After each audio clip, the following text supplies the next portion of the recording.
Selamat pagi ICC FGF, selamat hari Minggu. Semoga semua merasakan sukacita dan damai sejahtera dari Tuhan. Untuk teman-teman dan saudara-saudara yang di rumah yang baru pertama kali mengikuti ibadah kami, boleh tuliskan pertama kali di kolom chat box ini.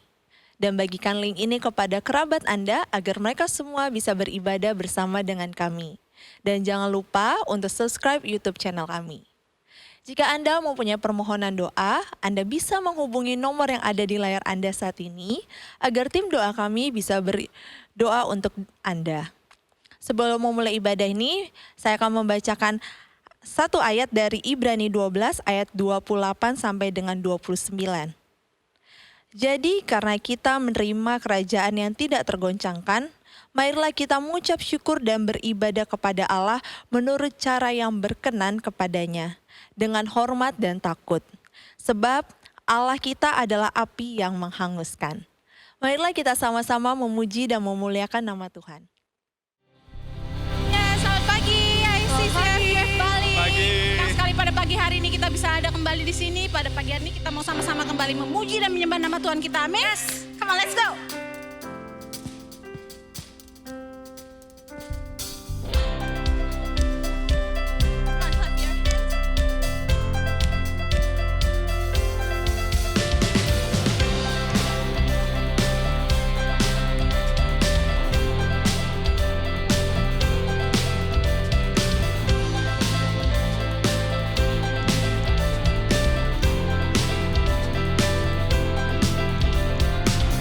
Seperti mentari pagi, langkahku kau terangi, selalu sertai. Janjimu ya dan amin, terbukti kau genapi, teguhkan setiap hati. Yesus, padamu ku bersandar, janjimu yang setia sampai selamanya. Hey!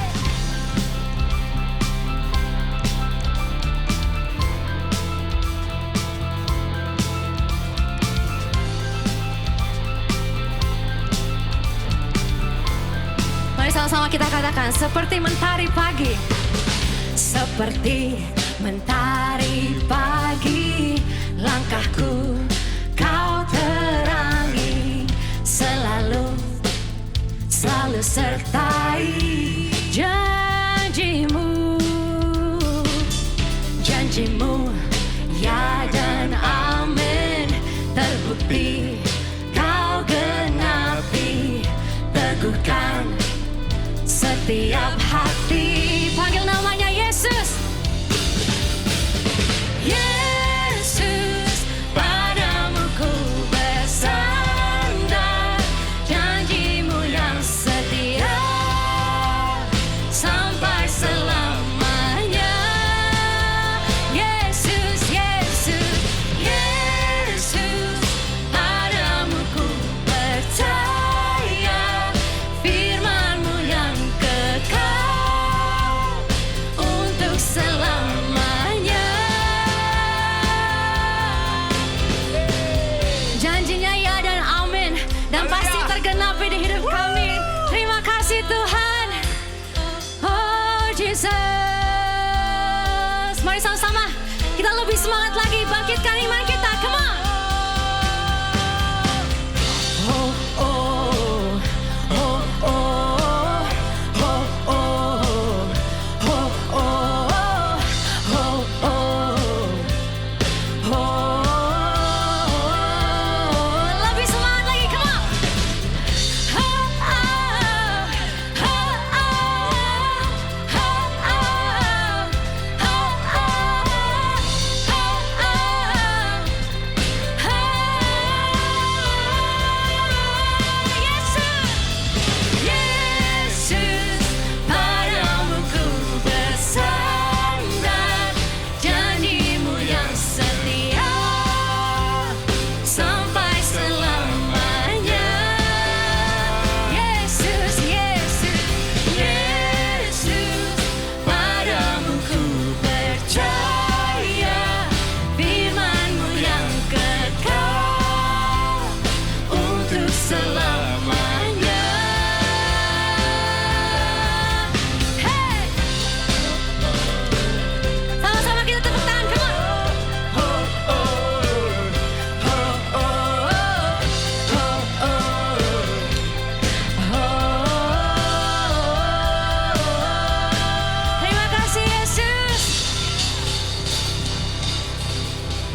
janjimu ya dan amin Bapa.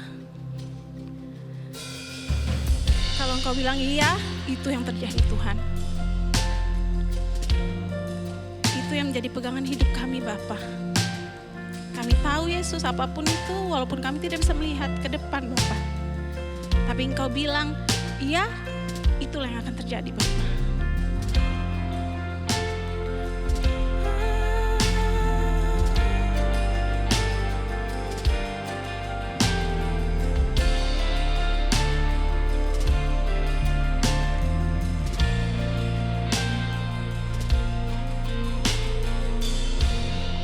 Jiwaku haus akan hadirat-Mu, seperti tanah yang kering.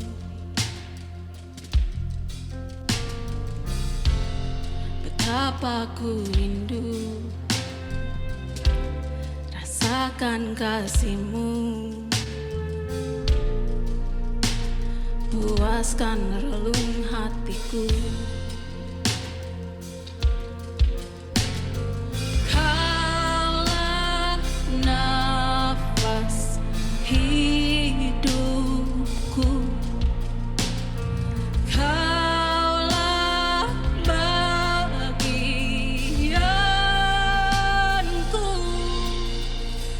Engkaulah tempat perlindunganku, dalam naungan-Mu ku berserah penuh. Jiwaku melekat kepadamu, sumber pengharapanku, pemegang hidupku.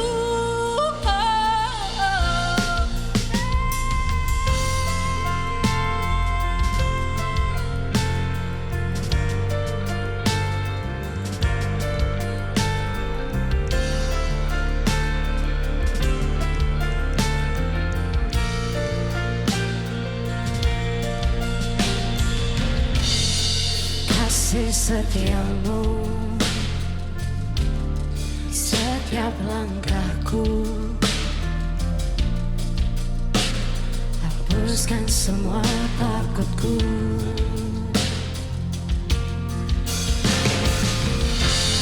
Ku angkat tanganku, tinggikan nama-Mu. Tiada yang seperti-Mu. Kaulah nafas hidupku,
Bapak, terima kasih Kau pemegang hidup kami Tuhan. Dan sebelum kita lanjut menyembah Tuhan lebih dalam lagi, kita akan dengarkan sama-sama kesaksian dari jemaat yang menerima jawaban doanya. Jadi ada yang pertama, ada mertua dari salah satu jemaat yang sebelumnya dinyatakan positif COVID-19, tapi saat ini sudah pulang ke rumah dalam keadaan sehat. Puji Tuhan, Allah kita mendengar doa kita, amin.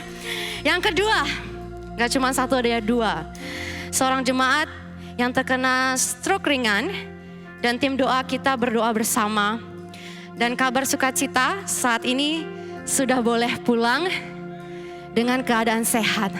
Wah, Tuhan kita Allah yang mendengar doa, Dia tidak diam, tapi Dia peduli. Yuk mari sama-sama kita berdoa. Bapa, terima kasih. Kau Allah yang hidup. Kau mendengar setiap doa kami ya Bapa. Terima kasih ya Bapa. Ampuni kami. Kalau seringkali kami khawatir akan hari esok. Ampuni kami kalau kami sering mengandalkan kekuatan kami Tuhan. Tapi saat ini, detik ini Tuhan, kami mau serahkan hidup kami, tubuh, jiwa, roh kami, pikiran kami, hati kami ke dalam tangan-Mu Tuhan. Karena Kau pemegang hidup kami. Dan saat ini kami bisa bernafas, kami bisa membuka mata kami. Kami bisa hidup Tuhan. Bukan karena kuat gagah kami Tuhan, tapi semua karena kasih, semua karena berkat kemurahan-Mu Tuhan. Terima kasih Tuhan, terima kasih.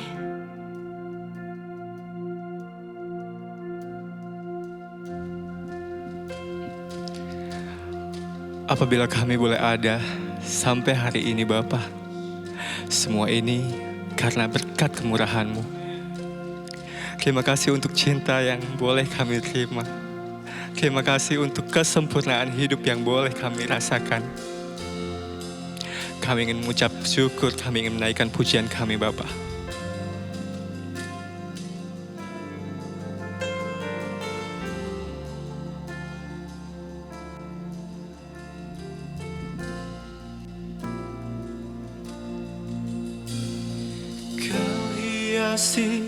Kehidupanku dengan kemurahan-Mu.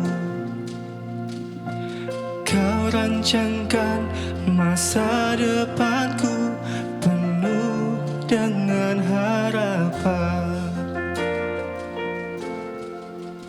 Aku ada saat ini, semuanya karena kasih-Mu.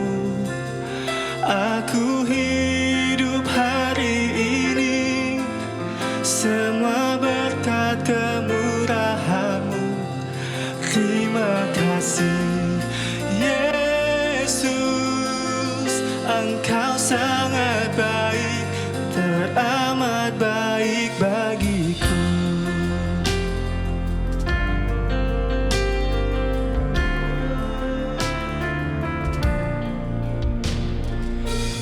Hiasi kehidupanku dengan kemurahan-Mu. Kau rancangkan masa depanku penuh dengan harapan. Aku ada saat ini, semuanya karena kasih-Mu.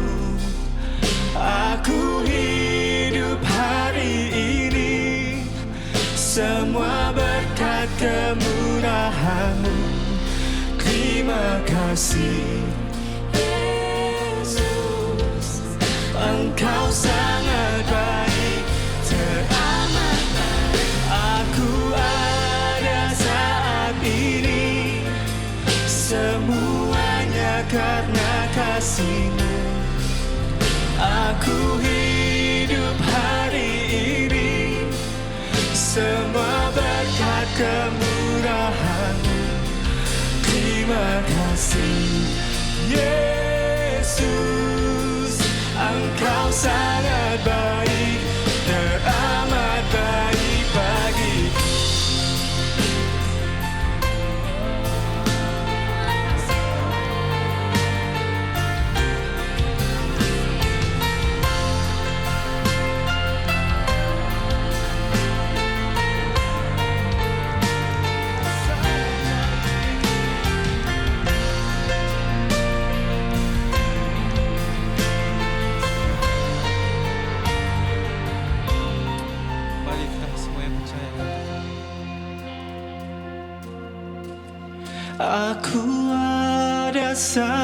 ini, semuanya karena kasih-Mu. Aku hidup hari ini, semua berkat kemurahan-Mu. Terima kasih Yesus, Engkau sangat baik, teramat baik. Aku ada Saat ini semuanya karena kasih-Mu. Aku hidup hari ini, semua berkat kemurahan-Mu. Terima kasih Yesus, Engkau sangat baik, teramat baik bagiku. Yesus, Engkau sangat baik, teramat baik bagiku.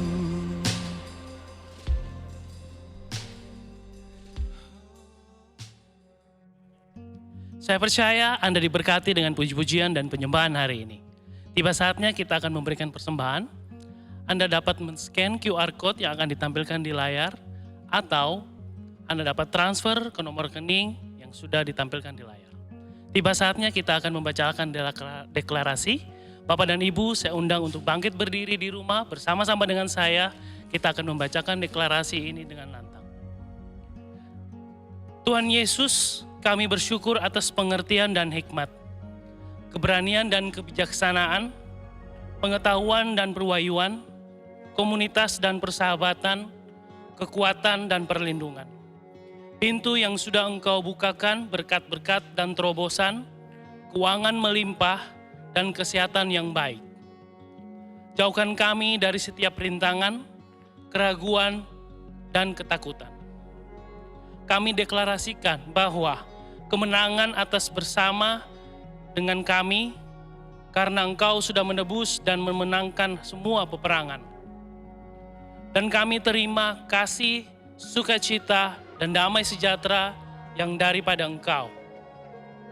Biarlah kami dapat menjadi terang dan garam bagi lingkungan sekitar kami, dan menjadi lebih berani menyebarkan kasih-Mu ke lingkungan kami.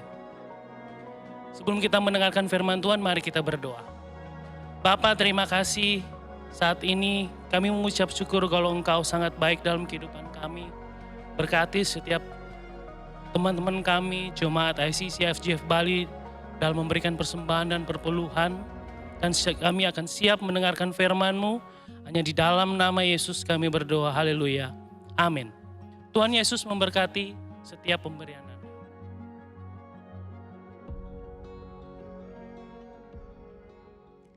Hello FGF Bali dalam bahasa service.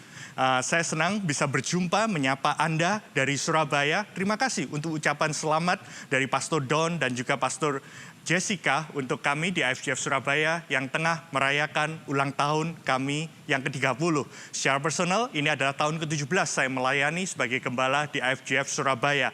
Dan saya bersyukur oleh anugerah Tuhan, kami boleh ada sebagaimana kami ada sampai saat ini. Ya, selama bulan ini kita sudah berbicara mengenai New Game Plan. Apa rencana Tuhan terhadap gerejanya? Apa rencana Tuhan terhadap kehidupan pribadi kita?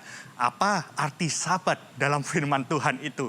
Bahkan kita juga belajar tentang rencana Tuhan di dalam keluarga kita maupun di dalam keuangan kita. Nah, hari ini saya ingin membahas tentang our own plan versus God's game plan. Tahukah firman Tuhan dalam Yakobus pasal 4 ayat 14 mengatakan, sedang kamu tidak tahu apa yang akan terjadi besok. Apakah arti hidupmu? Hidupmu itu sama seperti uap yang sebentar saja kelihatan, lalu lenyap. Kalau dalam bahasa Jawa kita kenal gitu ya, satu pepatah bahwa urip iku cuman numpang ngombe ing dunyo. Hidup itu di dunia itu hanya numpang minum. Makanya kalau kita bisa perhatikan kehidupan kita, itu seperti uap. Kalau kita semua tahu bahwa kehidupan kita itu seperti uap, adalah orang yang sangat berani untuk menjalankan kehidupannya ini hanya memikirkan dirinya sendiri. Tanpa memikirkan apa rencana Tuhan. Tanpa memikirkan bahwa setelah kehidupan di dunia ini ada kekekalan yang menanti kehidupan kita. Nah, bukan berarti kita nggak boleh membuat rencana di dalam kehidupan ini. Tapi firman Tuhan mengatakan bahwa dalam ayat 16, tetapi sekarang kamu memegahkan diri dalam congkakmu. Dan semua kemegahan yang demikian adalah salah. Bukan berarti kita tidak boleh membuat rencana, our own plan di dalam kehidupan ini. Tapi orang yang membuat rencana tanpa menyertakan Tuhan di dalam kehidupan kita, itu firman Tuhan, Yakobus mengatakan itu adalah kemegahan yang salah. Karena kita penuh dengan kecongkaan dan memegahkan diri sendiri. Saudara, berapa banyak yang di sini sudah sempat terbang selama 7 bulan terakhir ini? Kebanyakan dari kita mungkin sama seperti saya, kadang-kadang kangen juga gitu ya, ingin terbang. Nah, ada sebuah artikel yang menuliskan bahwa ketika kita itu dalam penerbangan, pilot itu harus memiliki flight plan. Nah, kalaupun kita nyetir atau sepedaan, pasti kita punya yang namanya rute. Tapi karena di darat, rute itu nggak begitu penting kalau terjadi penyimpangan. Karena kita masih di darat dan bisa kelihatan. Tapi bayangkan, kalau kita ini seorang pilot, begitu pesawat tinggal landas, kita hanya bisa mendengar apa komando dari menara, di mana mereka akan memberikan navigasi terhadap pilot ini harus kemana. Karena kalau melihat kiri kanan, itu semuanya adalah langit. Dan mungkin kita hanya bisa melihat dari monitor itu. Dan di sini dikatakan bahwa ketika kita terbang, setiap penyimpangan 1 derajat aja, itu memberikan suatu dampak, efek tertentu. Bahkan di sini dituliskan, hanya dengan 1 degree effect. Itu ketika pesawat itu menyimpang, hanya beberapa degree saja, 1 derajat saja, dia pada suatu titik akan mendarat di tempat yang berbeda. Pernah lihat ada pesawat yang harusnya mendarat di suatu kota A, tapi tiba-tiba mendarat di kota lain. Karena terjadi penyimpangan, terjadi deviasi, sehingga penyimpangan itu membuat pesawat ini mendarat di tempat yang berbeda. Dan ini dicatat bahwa setelah 100 meter, pesawat itu akan bergerak 1,5 meter dari titik awal. Ketika pesawat itu berjalan 1,6 kilometer, pesawat itu ketika menyimpang 1 derajat akan mendarat 2,5 meter di tempat yang berbeda. Nah, bayangkan dia pakai perumpamaan kalau dari San Francisco ke Los Angeles, mereka pesawat ini akan mendarat kurang lebih bedanya 10 kilometer. Hanya penyimpangan 1 derajat.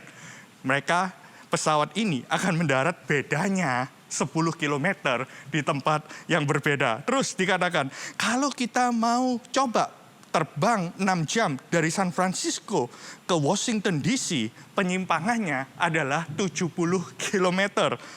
Kalau kita mau keliling dunia, mengelilingi sekitar 400, kita mengelilingi bola dunia itu, penyimpangannya akan sekitar 450 miles, kira-kira hampir 600 km, beda mendaratnya loh ya di sana. Dan bahkan kalau itu roket dikatakan itu akan menyimpang sejauh 4.000 kali lebih waktu mereka mendarat di tempat yang berbeda. Bayangkan dalam kehidupan kita, seringkali kita kompromi dalam kehidupan kita. Sedikit demi sedikit kita nggak mau taat. Setiap ketidaktaatan kita membuat kita semakin jauh dari rencana Tuhan, God's game plan, maupun dalam firman Tuhan. Tentunya banyak yang bertanya, jadi pastor, apakah rencana Tuhan itu hanya satu sehingga kita harus pursue? Setiap orang dapat jodoh, ya orang A itu. Kalau orang A itu salah, kita akan mendapatkan jodoh yang berbeda. B, akibatnya yang harusnya menikah sama B, menikah dengan yang C, dan lain sebagainya. Akhirnya seluruh dunia ini kacau, nggak karu-karuan. Saudara. No, bukan itu yang saya maksudkan. Dalam setiap aspek kehidupan kita, baik dalam pekerjaan kita, dalam gereja kita, dalam pelayanan kita, dalam rumah tangga kita, kita perlu tahu God's game plan. God's game plan di dalam setiap fase hidup kita. Tanya Tuhan, apa rencananya? Dan saya mau katakan bahwa rencana Tuhan itu ada di dalam firman Tuhan. Rencana Tuhan ada di dalam firman-Nya. Selama kita berpegang kepada firman-Nya, kita akan berada dalam God's game plan. Katakan amin, kasih reaction di manapun ada berada. Karena saya percaya bahwa rencana Tuhan itu ada dalam firman-Nya. Ketika kita melangkah menjalani kehidupan ini, pernikahan kita sesuai dengan firman Tuhan, kita akan selalu ada dalam God's game plan. Turbulence boleh ada di dalam kehidupan kita, tapi ketika kita ada dalam God's game plan, kita percaya bahwa bersama dengan Tuhan Yesus kita bisa mengatasi dan kita bisa mendarat di tempat di mana Tuhan mau kita ada di sana. Pertanyaan saya hari ini, are you living a life under your own plan, agenda pribadi kita sendiri, atau kita menjalani hidup kita dalam God's game plan? Nah, apa bedanya, Pastor? Nah, saya mau kasih contoh hari ini. Ada seorang yang namanya Salomo.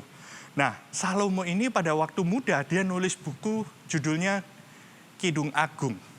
Kisah cintanya dia. Kemudian pada waktu dia beranjak, dia menjadi raja, dia menuliskan perkataan hikmat demi hikmat. Namun di akhir hidupnya, dia menata, melihat kembali kehidupannya. Dan keluarlah buku yang namanya Pengkhotbah. Dan dia menuliskan di dalam kehidupan ini. Dia orang yang sukses, orang yang luar biasa di dalam kehidupan ini. Tapi dia menuliskan suatu buku Pengkhotbah itu adalah monolog. Mengenai dia berkomunikasi terhadap dirinya sendiri. Dia nggak marah sama Tuhan, tapi dia bercerita tentang apa yang dialami di dalam kehidupan dia secara pribadi. Setelah sekian lama dia hidup. Dan dia mengasihkan kesan kepada kita semua dalam buku itu. Bahwa ketika Anda, saudara dan saya hidup dari your own plan, dikatakan itu sebagai meaningless. Hidup dalam kesia-siaan. Ketika Anda berjalan dalam God's plan, God's game plan, hidup Anda memiliki arti. Sama seperti Yakobus yang katakan, apakah arti hidupmu? Arti hidup ini ketika kita bertumpu pada kehendak kita sendiri akan sia-sia, meaningless. Namun ketika kita hidup sesuai dengan God's agenda, God's own plan, sesuai dengan firman Tuhan, God's game plan, hidup kita menjadi meaningful. Dan inilah perkataan pengkhotbah, ini monolog. Pengkhotbah 1 ayat 1 sampai 3. Perkataan pengkhotbah anak Daud, Raja Yerusalem. Siapa namanya? Salomo. Dan dia mengatakan bahwa kesia-siaan belaka, kata pengkhotbah. Kesia-siaan belaka, segala sesuatu adalah sia-sia. Bahkan dia memulai pertanyaan, apakah gunanya manusia berusaha dengan jerih payah di bawah matahari? Wait a minute, Pastor. Bukanlah dia adalah raja yang paling berhikmat di zamannya, ya? Bukankah dia raja yang paling bijaksana? Ya, bukankah dia raja yang paling kaya sampai kekayaannya termasyhur di mana-mana? Ya, betul juga. Bukankah sampai ada Ratu Sheba yang ingin melihat dengan mata kepala sendiri segala pekerjaan yang dilakukan Salomo, istana Salomo yang megah secara luar biasa itu. Sampai raja-raja semua datang memberikan persembahan yang terbaik, yang excellent karena pekerjaan yang luar biasa yang dilakukan oleh Salomo. Ya, dan dia mengatakan bahwa kehidupan itu sia-sia. Kenapa kok dikatakan sia-sia? Ternyata kalau kita lihat, dia menuliskan bahwa dalam Pengkhotbah 1 ayat 3 sampai 4 dalam terjemahan Amplified Bible, dia katakan vanity of vanities, says the preacher. Vanity of vanities, all that is done without God's guidance. Saya senang Amplified Bible menjelaskan segala sesuatu yang tidak dilakukan dengan selaras dengan perkataan Tuhan, God's guidance is vanity. Bahkan dikatakan futile, meaningless, and a wisp of smoke. Seperti uap yang begitu saja datang. Dan itu seperti usaha menjaring angin. Pertanyaan dalam kehidupan kita, apakah kita menjalankan agenda kita sendiri tanpa penyertaan Tuhan? Kita membuat rencana tanpa berkata bahwa kalau ini atas seizin Tuhan atau sesuai dengan apa yang Tuhan kehendaki. Kita dalam menjalankan bisnis, mengerjakan dengan apa yang lagi populer saat ini. Kita tanpa pegang prinsip-prinsip firman Tuhan. Ketika kita ikut arus dari dunia, perkataan orang-orang yang ada di dalam dunia ini, yang berkata, it's okay, dalam pernikahan nyeleweng sedikit-sedikit gak apa-apa, asal balik ke rumah. Seringkali kita membangun rumah tangga berdasarkan our own agenda, our own plan. Dan saya mengatakan bahwa COVID ini, pandemi ini adalah suatu revelation, suatu pernyataan di mana kita bisa melihat bahwa apa yang kita lakukan ketika itu nggak sesuai dengan firman Tuhan, kita akan melihat itu semua sia-sia. Dalam bisnis, seringkali penyimpangan demi penyimpangan, tanpa sadar kita sudah menyimpang begitu jauh, tanpa kita sadar. Dan firman Tuhan mengatakan itu semua sia-sia.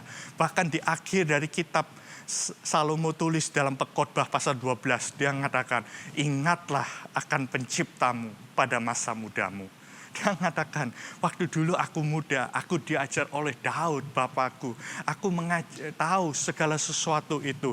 Dan ketika dia mendapatkan segala kekayaan, segala impian, segala yang dikejar menjadi kenyataan di dalam kehidupannya, dia akhirnya justru hatinya condong kepada ilah-ilah lain, di mana dia mulai mengenal begitu banyak orang. Dan dia akhirnya tanpa sadar, kompromi demi kompromi membuat dia deviasinya terlalu jauh dari rencana Tuhan. At the end of the day, dia mengatakan segala sesuatu sia-sia, dan ingatlah akan penciptamu pada masa mudamu. Sebelum hari-hari yang malang dan mendekat tahun-tahun yang kau katakan tidak ada kesenangan bagiku di dalamnya. Pertanyaan saya, apakah Anda menjalani hidup ini sesuai dengan game plan-nya Tuhan atau game plan Anda sendiri? Game plan Anda meaningless, tapi ketika engkau menjalankan game plan-nya Tuhan, your life will be meaningful.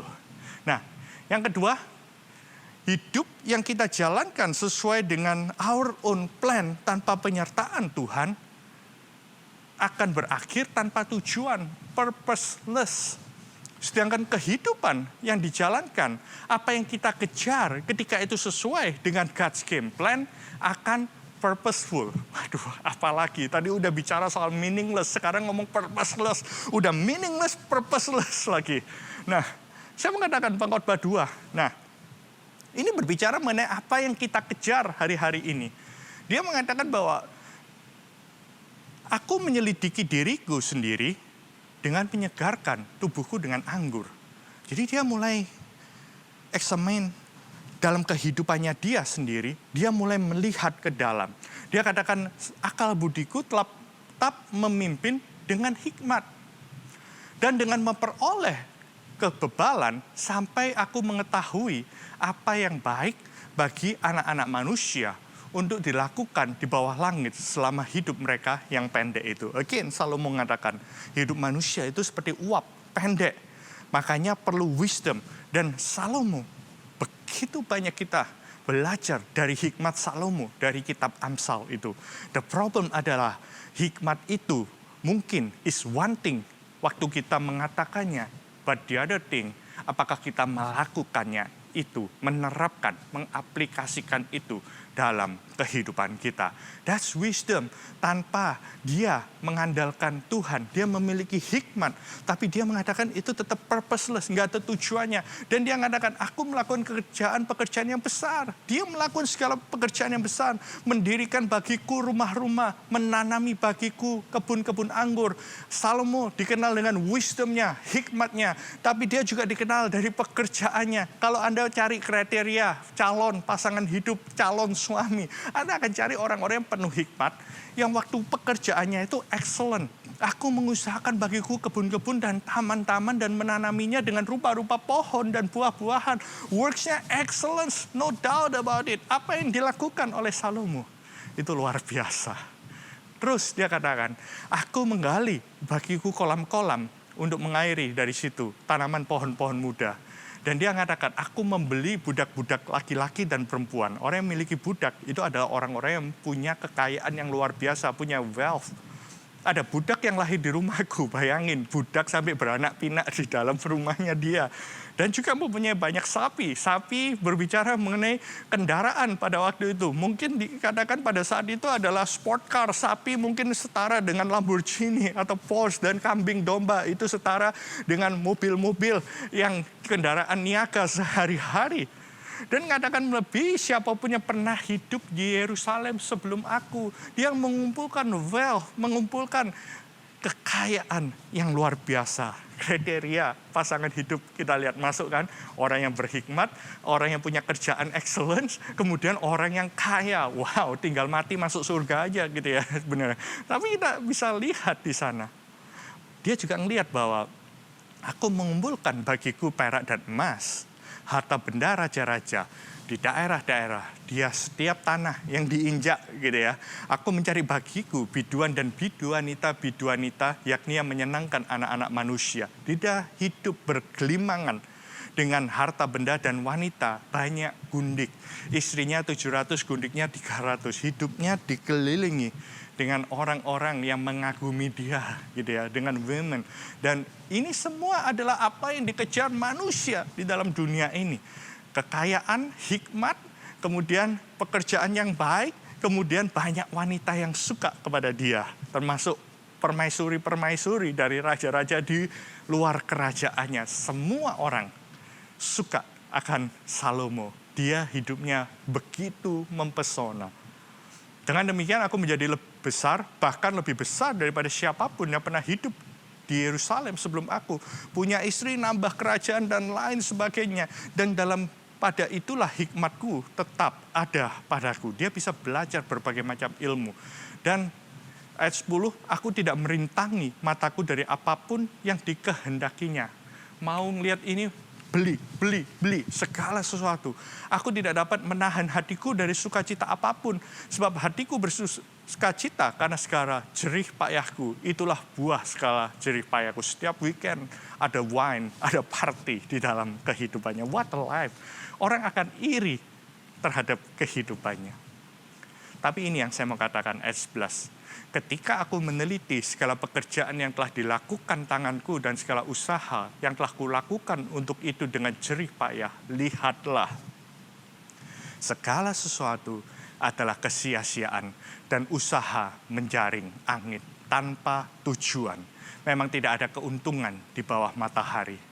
Dan dengan demikian aku mulai putus asa terhadap segala usaha yang kulakukan dengan jerih payah di bawah matahari.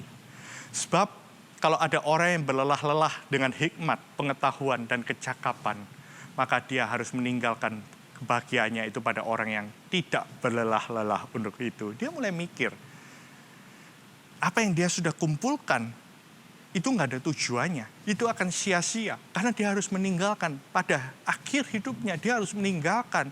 Dan orang yang dia tinggalkan itu nggak pernah berlelah-lelah untuk itu. Dan dia katakan, apakah faedahnya yang diperoleh manusia dari segala usaha yang dilakukan dengan jerih payah di bawah matahari dan dengan keinginan hatinya. Seluruh hidupnya penuh kesedihan dan pekerjaan penuh kesukaan hati.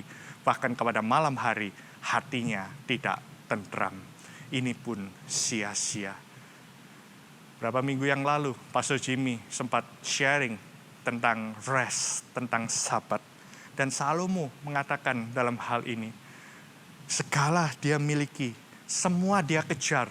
Dia kejar kekayaan dapat, dia kejar wanita dapat, dia kejar pekerjaan-pekerjaan yang hebat, semua pekerjaannya excellent. Dia kejar party, dia bisa enjoy mungkin setiap weekend dengan wine, dengan party. Dan dia bisa melihat segala sesuatu, tapi dia katakan hidupku mengalami kekosongan. Bahkan malam hari hatiku tidak tentram. Karena pengejaran hikmat, kekayaan, pekerjaan, kehidupan, dan persahabatan teman-teman yang banyak tanpa tujuan yang selaras dengan God's game plan akan membawa pada keputusasaan. Begitu banyak orang frustasi karena dia pikir dengan pekerjaan yang dia miliki itu dia bisa punya tujuan. Bahkan banyak orang menjadikan pekerjaannya itu identitas di dalam kehidupannya.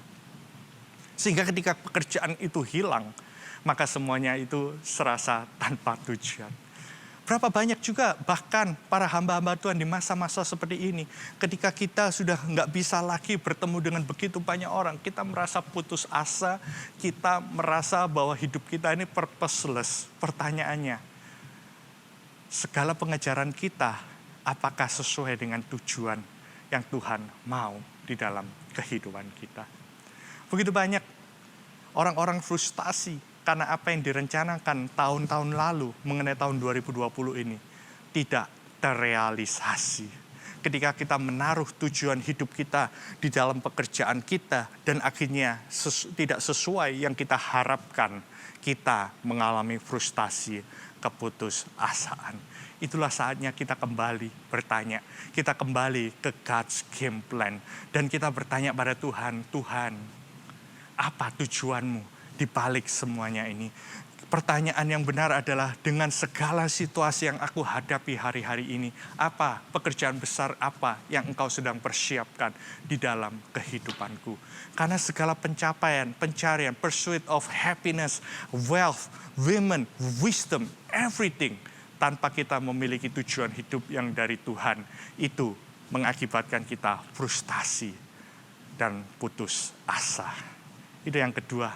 Dan yang ketiga, yang terakhir kita lihat, segala yang dilakukan Salomo di akhir hidupnya dia katakan, itu tidak bisa memuaskan. Karena hanya ketika kita berjalan dalam God's game plan, kita mengalami satisfaction atau kita akan dipuaskan. Pengkhotbah pasal 4, ini berbicara mengenai pengejaran kita juga. Ini mengenai alasan, makanya kita bisa melihat, ada yang lebih bahagia daripada kedua-duanya itu yang dianggap orang belum pernah ada, belum pernah melihat perbuatan jahat yang terjadi di bawah matahari. Ayat 4 mengatakan, dan aku melihat bahwa jerih payah segala kecakapan dalam pekerjaan adalah iri hati seseorang terhadap yang lain. Check your motivation dalam pengejaran kita, dalam pursuit, dalam kehidupan kita, dalam drivenness. Waktu kita very driven, pertanyaan kita semua penuh dengan ambisi mungkin di dalam kehidupan kita. Tapi what is the reason behind it?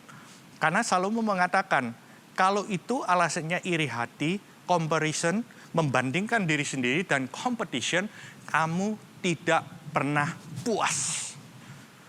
Itu nggak akan bisa memuaskan. Hari ini kita menang, tapi kita bisa ngelihat menang sekali nggak puas, pingin lagi. Coba lihat orang yang judi. Pada waktu dia mengalami judi karena untung dengan tiba-tiba karena hoki, pasti nggak puas, pingin nambah lagi, iri. Wah, orang itu dapat lagi. Kalau itu dasarnya iri hati, makanya kita bisa melihat kalau orang dalam pengejarannya dasarnya dipicu oleh iri hati, membandingkan diri sendiri dengan orang lain akan mengakibatkan segala sesuatu itu tidak memuaskan. Dan dia melakukan observasi lagi.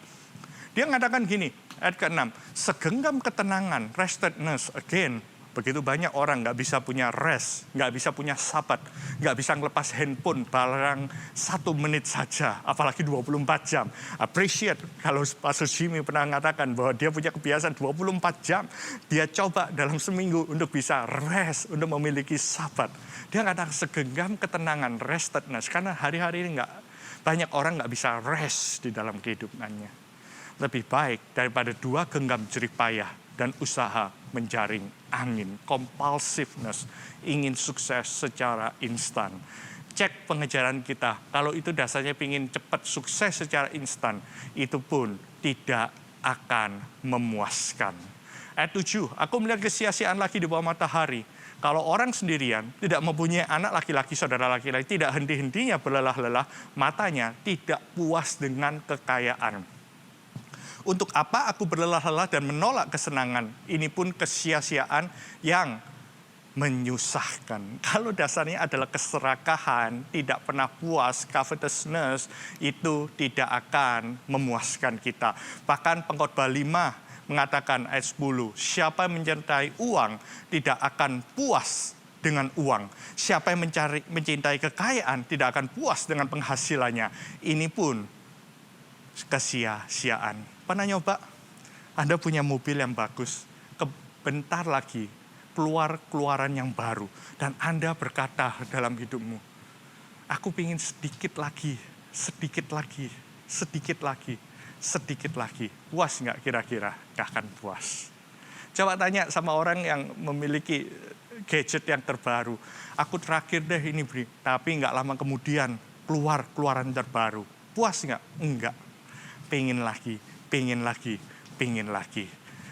Demikian juga dengan pengejaran kita. Kalau itu dasarnya hati yang nggak pernah konten, mencintai uang, tidak akan puas dengan uang yang banyak pun. Kalau dia nggak punya karunia untuk menikmati, firman Tuhan mengatakan, Pengkhotbah 5 ayat 12. Ada kemalangan yang menyedihkan kuliah di bawah matahari. Kekayaan yang disimpan oleh pemiliknya menjadi kecelakaan bagi dirinya sendiri.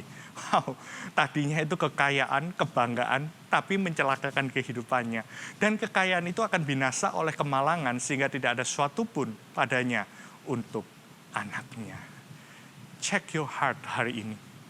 Apa yang motivasi yang menggerakkan kita untuk mengejar kepuasan arti kehidupan ini? Kalau itu dasarnya adalah iri hati, Anda nggak akan pernah puas. Kalau itu dasarnya membandingkan diri dengan orang lain, Anda nggak akan puas. Kalau itu dasarnya keserakahan atau pingin dapat uang secara instan, kesuksesan secara langsung, nggak akan puas. Tapi motivasi yang benar adalah dengan segala yang kau miliki, ketika kau bisa menyalurkan berkat itu kepada orang lain, saya percaya ketika engkau menyalurkan, itu akan diisi kembali. Dan ada kepuasan yang dari Tuhan. Saya berdoa hari ini, sama seperti Salomo, dia mengatakan, Pengkhotbah 12 ayat 13, akhir kata dari segala yang didengar, ialah, dia katakan, takutlah akan Tuhan. Sertakan dia dalam segala perencanaan kehidupan kita.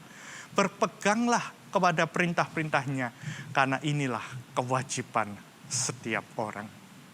Tahukah Anda, dalam hidup saya berkali-kali melihat pembangunan, karena orang tua saya adalah seorang civil engineering.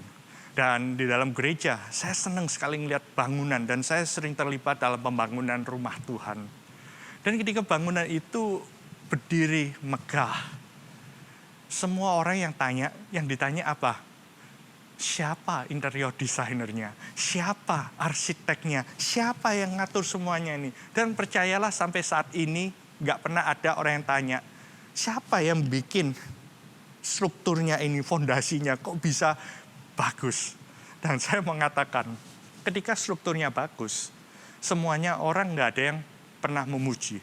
Tapi saya mau katakan, ketika keindahan itu ada, fakta bahwa bangunan itu bisa berdiri dengan indah, bertingkat-tingkat, dan kita bisa nikmati semua orang.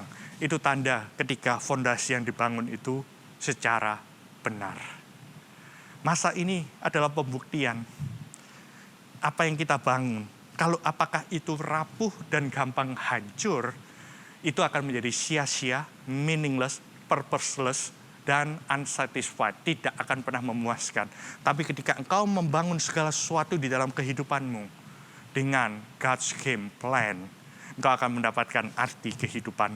Anda mendapatkan tujuan yang benar dari Tuhan, dan engkau akan dipuaskan. Dan kesimpulan dari Salomo, akhir dari segalanya ialah apa? Takutlah akan Tuhan, berpeganglah pada perintah-perintahnya. Ini adalah kewajiban setiap orang. Karena setiap kali engkau berjalan dalam kebenaran firman Tuhan, engkau akan selalu ada dalam God's game plan. So pertanyaan saya hari ini, life is short. Apakah kita sudah membuat make it count? Apakah kita sudah membuat ini berarti dalam kehidupan kita? Hidup manusia seperti uap.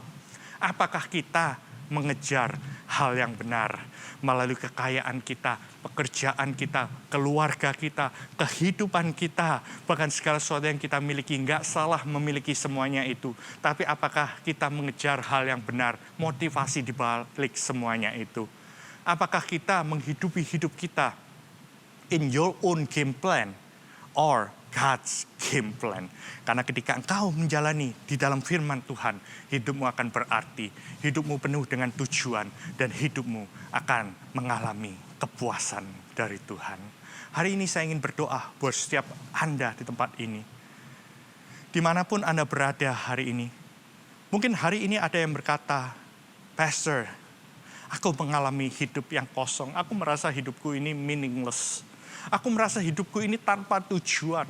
Aku merasa bahwa aku nggak pernah merasa dipuaskan. Aku sudah menjalani berbagai macam kehidupan. Aku sudah coba been there, done that. Tapi aku nggak pernah mengalami kepuasan. Saya mengatakan dalam kehidupan ini ada suatu kekosongan yang hanya bisa dipuaskan oleh Tuhan Yesus sendiri. Karena itu hari ini mungkin Anda mendengar firman Tuhan ini, tapi Anda belum pernah mengundang Tuhan Yesus secara pribadi di dalam kehidupanmu. Saya mau challenge Anda untuk mengikuti doa saya. Taruh tanganmu di dadamu dan berkata, Tuhan Yesus, aku sadar aku orang berdosa. Aku mengalami kekosongan dalam hidup ini. Aku mengalami hidup yang gak berarti. Hari ini aku undang Tuhan Yesus menjadi Tuhan dan Juru Selamat secara pribadi. Mulai hari ini, surga di depan, dunia di belakang, dan aku menjadi milikmu selama-lamanya. Di dalam nama Tuhan Yesus. Congratulations buat Anda yang sudah mengambil keputusan untuk menerima Tuhan Yesus sebagai Tuhan dan Juru Selamat. Hubungi nomor-nomor yang ada tertera sehingga Anda bisa dilayani dengan lebih lanjut. Sebelum pulang, mari saya berdoa buat Anda semua, doa berkat. Mari angkat tanganmu di hadapan Tuhan. Tuhan memberkati dan melindungi engkau. Tuhan menyinarkan wajahnya kepadamu dan memberikan kasih karunia. Tuhan menghadapkan wajahnya kepadamu dan memberikan damai sejahtera. Pulanglah dengan berkat dari Allah Bapa dan kasih Yesus Kristus, kuat kuasa Roh Kudus, menjagai, menyertai umat Tuhan. Mulai hari ini sampai Maranatha, Tuhan Yesus datang kedua kalinya. Semua yang percaya diberkati Tuhan, katakan amin. God bless you, Tuhan memberkati. Jangan lupa berjumpa dengan I Care dimanapun Anda berada. God bless you. Terima kasih sudah bergabung bersama kami. Semoga Anda diberkati dari firman Tuhan oleh Pastor Raymond. Setelah ibadah ini akan ada live Instagram di Instagram @ifgfbali. Dan jangan lupa malam ini kita akan ada perjamuan kudus pukul 7 malam via Zoom.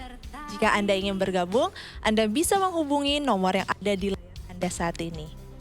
Terima kasih, sampai jumpa minggu depan. Amin, terbukti kau genapi, teguhkan setiap hati.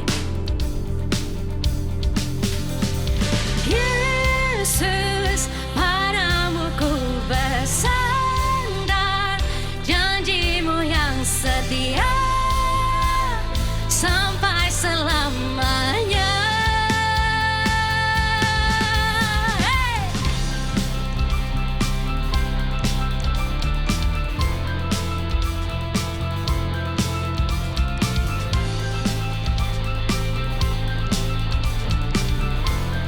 Mari sama-sama kita katakan, seperti mentari pagi.